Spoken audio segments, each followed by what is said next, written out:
Bonjour et bienvenue parmi nous. Donc, si on commence par connaître M. Adrien. Bon, je suis un expert en ESG et durabilité, basé au Sénégal depuis presque 15 ans. J'attends même la nationalité là-bas, d'origine australienne-britannique. Et j'ai essayé de trouver des solutions pour implanter une meilleure façon de faire le ESG et la durabilité en Afrique, notamment en Afrique de l'Ouest, mais partout en Afrique. Donc, tout le monde parle aujourd'hui du ESG, parle de marché du carbone. Tout à l'heure, lors de votre intervention, vous avez parlé d'inspiration. Donc, je vais demander de nous inspirer. Bon, c'est facile à inspirer parce que toutes les nouvelles actuellement sont tristes. On est dans une situation de collapse de la biodiversité. Nous avons des problèmes d'une augmentation énorme de carbone. Donc, toutes les nouvelles sont tristes. Mais en fait, toute mauvaise chose devient une opportunité pour ceux qui cherchent le bénéficier.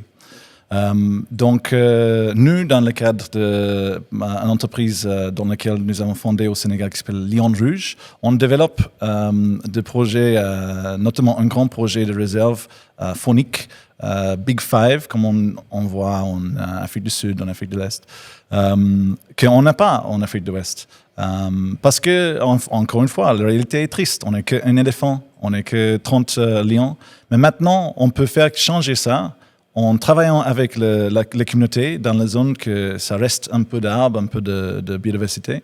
Et bien sûr, avec le gouvernement pour faire un projet qui laisse une legacy pour nos enfants et pour le futur. Vous avez parlé aussi de... Bon, il faut être inspiré, mais il faut trouver de l'argent aussi. Oh, bien sûr. Bon, l'argent est là. C'est ça qui est très intéressant. On parle de beaucoup d'argent disponible actuellement sur le marché qu'ils ne peuvent pas déployer. C'est même pas une question de carbone. Même dans le cadre ESG, il y a beaucoup de fonds d'impact de ESG, etc., qui cherchent des projets avec un bon cadre ESG. Je vois le problème est que les gens qui travaillent dans le ESG, c'est pas des entrepreneurs en fait de base. C'est des gens qui sont passionnés par l'environnement, par le social, de s'assurer qu'on respecte notre planète, on respecte nos communautés. Et donc, évidemment, eux, ils trouvent difficile de cadrer le côté business avec le côté donc, si j'ai bien compris, pour trouver de l'investissement, il faut trouver des projets dans lesquels on gagne de l'argent. Oui, évidemment, tout business, tout entrepreneur, c'est un businessman en France, donc il faut l'argent et il faut qu'il y ait un bénéfice. Et donc, on ne suggère pas de ne pas faire de bénéfices. En fait, un business, il faut que ça fait des bénéfices. Mais le problème est qu'il faut internaliser les externalisations. On parle de ça souvent, mais l'externalisation, c'est-à-dire c'est la société qui paye.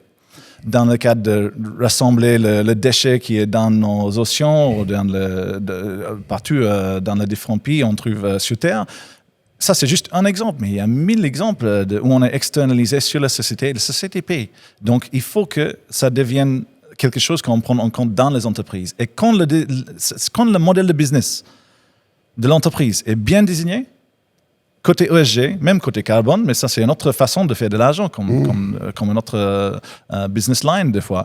Mais quand même, quand c'est bien désigné, il y a l'argent disponible en masse. Et on va parler aussi des obstacles. Vous avez parlé des obstacles. Quels sont plus ou moins les obstacles aujourd'hui? Bon, comme j'ai dit, je vois des obstacles comme des opportunités.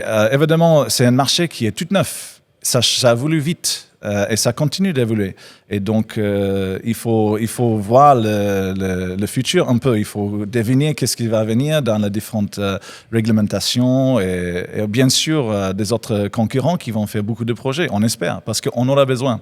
Mais actuellement, sur le plan 10 ans, il y a tellement d'opportunités plus que de problèmes. C'est juste une question de prendre conscience de ce qui est possible, déjà, que ça c'est un problème de base.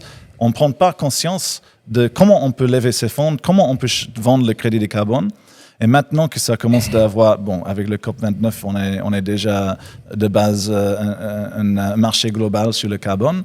De plus en plus, on va voir que on va prendre. Doit-on penser ESG Afrique? Je parlais tout à l'heure avec M. Cheikh Mamina, il me dit qu'il faut un ESG à l'africaine. Est-ce que c'est possible? Est-ce que c'est envisageable? Bon, moi, est-ce que c'est souhaitable, on va dire? Bon, bien sûr, je suis un futur Sénégalais aussi, comme lui. Donc, nous, dans le cadre du Sénégal et de l'Afrique de l'Ouest, évidemment, chaque partie de l'Afrique a ses particularités. Mais quand même, un marché africain, c'est possible, mais c'est un marché mondial parce que tout le monde a besoin de ces CDN, ces carbone qu'ils utilisent pour offsetter les impacts nationaux. Et il y a un besoin pour ça. Et donc, évidemment, il faut qu'on trouve une façon que nos États en Afrique ils bénéficient de ces crédits de carbone, pas juste financièrement, mais aussi dans le cadre de réduire leurs besoins en CDN. Parce que lui, pour être plus précis, lui, il fait le E, l'environnement, parce qu'on parle depuis tout à l'heure de E, mais il parle aussi de S, qui pour lui, ça doit être un grand S. C'est pour ça qu'il parle de l'ESG à l'africaine. Bon, écoute, de E, le S, le G, il y a beaucoup dedans. Peut-être il y a 20 ou 30, ça dépend du projet en fait, mais on peut avoir 20 ou 30 différentes disciplines dans le ESG.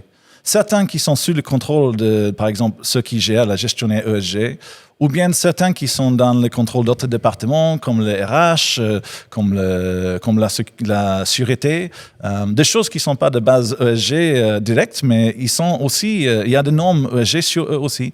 Donc, le travail d'un manager ESG, c'est très, très difficile. Très, très difficile. Et c'est pour ça que j'ai fondé ESS, mon entreprise de conseil ESG, parce que j'ai vu qu'on a besoin d'un autre modèle qui fait que ça soit abordable. Le ESG, le problème avec l'ESG, c'est très cher. Dans le cadre africain, évidemment, il y a très peu d'argent disponible dans nos entreprises pour ce type de choses. Et il n'y a pas de connaissances. Donc, il y a une éducation à faire, mais aussi, il faut un price point qui est abordable pour ces différents acteurs. Enfin, une dernière question en tant que conseiller. Si je suis un investisseur tunisien, je veux investir, qu'est-ce que vous me conseillez? Bon, évidemment, en Tunisie ou en Tunisie, je suis un investisseur tunisien en Tunisie. Ben, écoute, dans le cadre ESG, il faut chercher les entreprises qui déjà ont un plan, une stratégie ESG et durabilité qui intègre tous différents aspects de normes, comme on parle de non-défense, l'EFC, mais aussi de l'impact. Parce qu'évidemment, une entreprise peut avoir un pouvoir d'impact si c'est désigné pour ça. Et on parle des ODD. Donc, un entrepreneur qui cherche, ou un investisseur, pardon, qui cherche de faire un investissement dans ce type d'activité, c'est déjà une entreprise, disons, une structure qui comprend le risque. Un des risques global majeur, en fait, c'est le risque de ESG et d'impact. Donc, c'est-à-dire que c'est très possible, si le plan de business est bon, si leur business model marche et il y a un bénéfice enfin, qu'ils auront un bon rendement et un futur très lumineux. Merci beaucoup et à la prochaine. Merci.